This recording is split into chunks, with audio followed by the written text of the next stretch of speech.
Hey guys, this is Lazarus and today I will talk about Shingo Aoi, Margus and Schester, so let's just start. Aoi comes with a team skill that gives everyone 20% if you use 5 or more skill type Japanese players, and Catch Killer as a passive, so if a keeper selects Catch, his stats rise by 15%. Special skills are Plunge Volley with 475 momentum, Drop Kick Pass with 465 and Right Angle Whirlwind Feint with 325. Hidden skills are Bond with 3 or more agility type players that gives everyone 1.5%, another Bond with 5 or more Japanese players that gives everyone another 1.5%, Stamina Killer for agility type players, so every agility type player will have to use 30% more stamina in order to deal with him. So this guy will make Zenzo and Gentile life a living hell, because with that he also has a color advantage against them. When we look at his stats, we can see that he is a decent dribbler with 52.6k. Against punch keepers and defenders he is 61.7k on his ground shoot, 77.2k on his volley. His pass is good with 46.1k, 1-2 is better with 44.1, tackle and intercept are not so good, so 38.4 and 39.2. That's a little bit weird for Aoi. We learned that every Aoi is basically broken.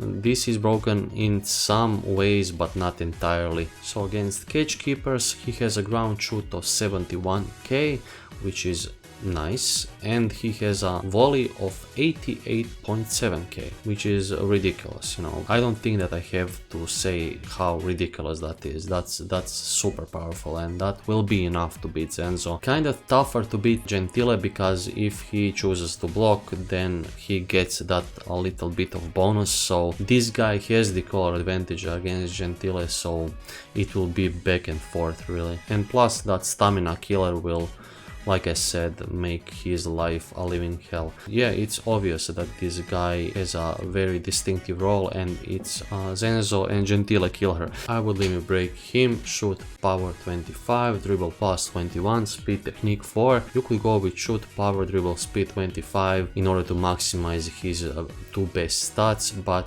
this will make him a little bit more well-rounded. With boundary breaks you should do dribble, speed, shoot, power, pass, technique 25, and then maybe later tackle and intercept. Now let's talk about Schester. Schester comes with a team skill that gives everyone 20% if you use 5 or more skill type non-Japanese players, and Insight Master is a passive, so his stats will rise 30% if you guess the right action.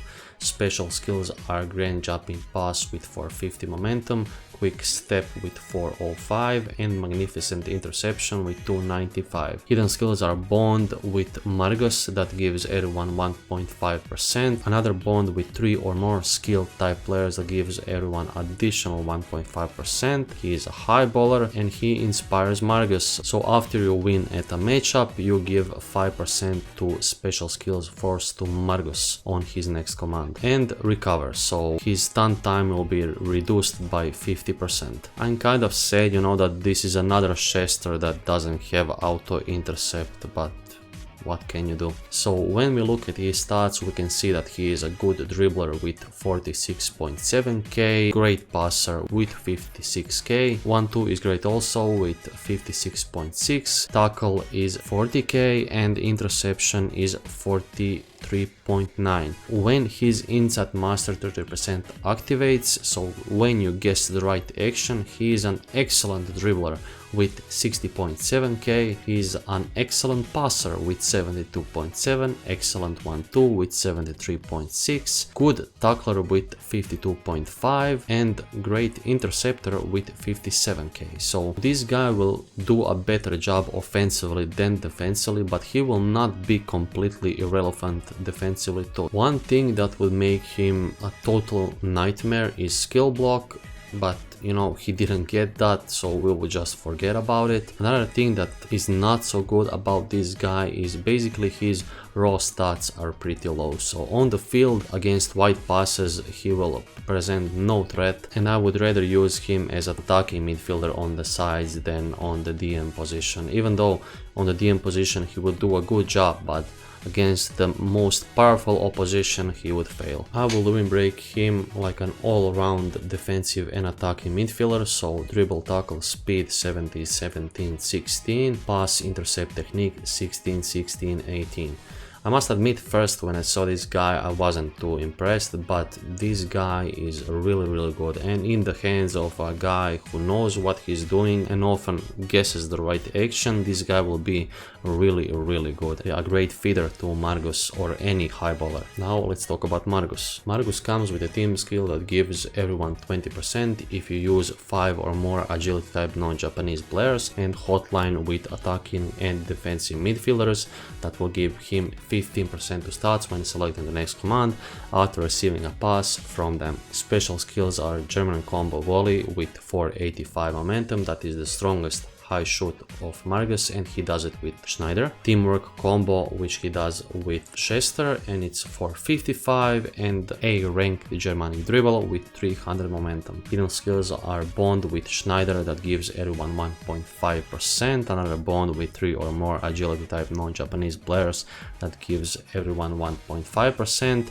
and he recovers 80% faster, so that will be awesome because with that he will not sleep in the offside position when he loses a defensive matchup. And he has a hotline with Schester, which gives him another 5% to stats when he receives a pass from Schester on his next command. On the left side we see his raw stats, so when he doesn't receive a pass from attacking or defensive midfielder, and on the right side we see his passive active. You see that X on the hotline Schester because I didn't activate it still, so when I do activate it you will see on the sides. So we can see that he is a not so good dribbler with 38.3k, not a good ground shooter, and volley with 56.5 and 54.7. Very good high ball with 75.3k, bad pass with 32.6. 1-2 is slightly better because of the better special skill momentum, it's 42.4, and defensively he is totally non-existent. When he receives a pass from attacking or defensive midfielders, he is a good dribbler with 44.1k, a good ground shooter with 65k, decent volley with 63, awesome high ball shooter with 86.6k. His pass is still on the low side with 37k, and his 1-2 is now better with 48.7. Defensively he still sucks. When we activate that additional 5% he gets with hotline from Schester, when he receives a pass from him he would look like this. So now you can see that everything is slightly better, but I would like to point out that his shoot now rises over the 90k mark, which is obviously awesome. This guy has a very distinctive role, you know, just give him the high ball, preferably from Schester, and kill everyone in your sight. The downside is that you basically are totally irrelevant everywhere else. You have to remember that it's only that hotlines are only for the next command, so basically the best that you can do with this guy is give him the ball in the box with high baller and shoot. That's everything he's good at. Everything else is basically, you know, non-existent. You will not give this guy a ball and then dribble or pass or 1-2 because you will lose that buff. You will shoot right away, so that's his big flaw. The great thing is that with recovery 80% he will often fight himself in a good position if AI doesn't screw with you and that ridiculous movement of his, but I will even break him. Shoot power 25, dribble pass 21, speed technique 4. But yeah, these guys are really good. You know, when I first, like I said, when I first saw them I wasn't too, you know, happy, but when I crunched the numbers and when I saw this table I'm happy with what I see. The sucky thing is that they are on the banner with Schneider and Tigerbrand, you know. Tigerbrand and Schneider are two of the not so good characters from that German banner. If the club decided to put Müller and Kaltz there, I believe that more people will be interested in pulling there. You know, they could have put all 6 of them, I don't care, just remain that all 40 something chance to get them and that's it. But the reason why they didn't put Müller and Kaltz there is, I don't know, I really don't know, because, you know, more people would pull for them. Now seems kind of a trap, but yeah, that's basically it. If you like this video, like it. If you didn't like it, fuck it. Write down in the comments below what do you think about these players. All of the social media shenanigans are in the description of the video, so go check him out. Go check out Motucci on his Twitter account, which link is too in the description of the video. Tomorrow I will stream, so see you then, and bye.